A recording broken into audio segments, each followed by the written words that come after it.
Saya mulai beranjak dari sekedar lidah yang dijaga kepada kuasa. Nah, Alkitab berkata, hal kerajaan sorga, di Korintus ditulis begini, 1 Korintus tepatnya, hal kerajaan sorga bukan soal kata-kata, tapi kuasa.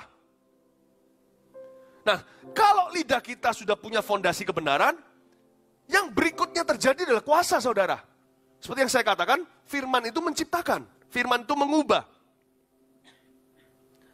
Tuhan tidak kepingin kita menjadi jago kata-kata.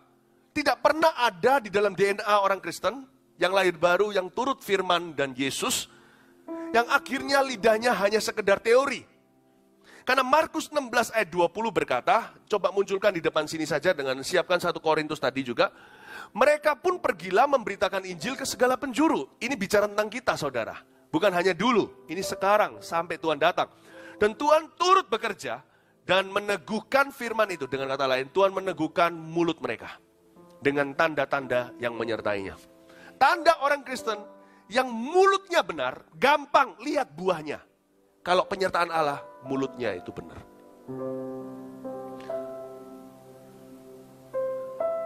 Dan sebaliknya, kalau mulut kita benar, Tuhan akan sertai perbuatan kita. Dan Tuhan tidak ingin berhenti sampai teori. Karena Tuhan itu mau melalui hidup kita, dia membuktikan kebesarannya.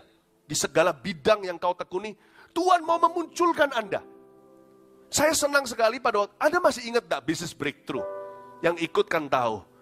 Bersama dengan saudara Richard Chan yang mengelola bisnis jeans terbesar di dunia. Bukan di Asia. Malah justru supplier jeans terbanyak di dunia terbesar adalah orang Taiwan. Beliau berkata apa ketika mengambil alih divisi, satu divisi yang lagi hancur, divisi yang bleeding daripada perusahaan papanya. Karena papanya lah pendirinya. Rugi sekian banyak, itu uang jumlahnya nolnya gak keruan. Ruginya segitu. Beliau berkata apa? Kasih saya waktu, apalagi ketika orang-orang di bawahnya semuanya notabene di Taiwan bukan orang Kristen. Mereka minta ada tempat-tempat penyembahan berhala, beliau tolak juga salah, ini bukan gereja, tapi terima juga salah nuraninya. Jadi terjadilah sayembara. Beliau berkata apa? Saya suka ini. Inilah menunjukkan bahwa manusia Tuhan, hamba-hamba Tuhan harus penuh bukti dan bukan teori. Dia berkata, kasih aku dan Tuhanku waktu 1 tahun untuk memutar balik bisnis ini. Lalu nanti kalau aku gagal, silahkan saya kasih izin taruh tempat-tempat penyembahan berhala. Tapi kalau enggak, biarkan ini tetap jadi tempat profesional. Tidak ada tempat-tempat penyembahan. Dan dia nggak perlu taruh tempat penyembahan dia karena orang Kristen tidak menyembah di gunung sini atau di gunung sana. Kita lewat kesaksian orang Kristen itu asal dia yang mimpin, terjadi kebenaran. Raja yang benar kalau memimpin, makmurlah rakyat, bukan? Dalam 1 tahun diputar balik. Wuss! Keuntungannya seperti jumlah kerugiannya tapi surplus bukan defisit. 1 tahun. Saya suka itu. Bukti. Anda tidak usah takut kalau Tuhan tidak akan menyertaimu. Biasanya kita takut karena kita ada salah. Orang kalau benar itu nggak ada takutnya. Bukti. Kita juga nggak perlu membuktikan diri. Kita itu sudah aman kok sama Tuhan.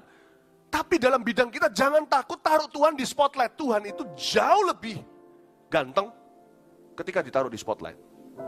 Mau tahu kenapa? Tuhan gak keberatan ditaruh di spotlight atau di lampu sorot. Karena disitulah kata kemuliaan dimulai. Bukan berarti Tuhan mau sok-sokan, mau buktikan sesuatu, bukan. Karena kalau Tuhan membuktikannya, manusia diselamatkan. Jadi jangan pernah ragu kalau Allah ingin membuktikan lewat bisnismu bahwa dia hidup. Anda jangan merasa Anda berambisi. Jangan ragu kalau Allah mau lewat anak-anakmu membuktikan bahwa keluarga orang benar itu diberkati Tuhan. Anak-anak mereka akan tahu mereka adalah generasi orang-orang pilihan. Jangan berdoanya kecil untuk putra-putri Anda. Pakai anak-anakku Tuhan untuk membuktikan bahwa keluarga orang benar dibedakan, kata Maleaki, dari keluarga orang fasik. Jangan mengecilkan Tuhan, jangan paise atau sungkan sama Tuhan. Sungkan itu menghina Tuhan. Respek iya, harus saudara. Tapi sungkan tidak. Tuhan buktikan lewat bisnisku. Bukan begini loh, buktikan lewat bisnisku, Tuhan buktikan kau hidup, baru nanti aku melayani Tuhan. Nah itu mencobai Tuhan. Layani Tuhan dulu. Dengan hati kasih bicara pada surga, buktikan lewat aku. Aku mau jadi bukti kasih-Mu di dunia ini. Luar biasa. God wants to prove His presence through you. Through what you do. Melalui apa yang Anda lakukan. Tahukah Anda?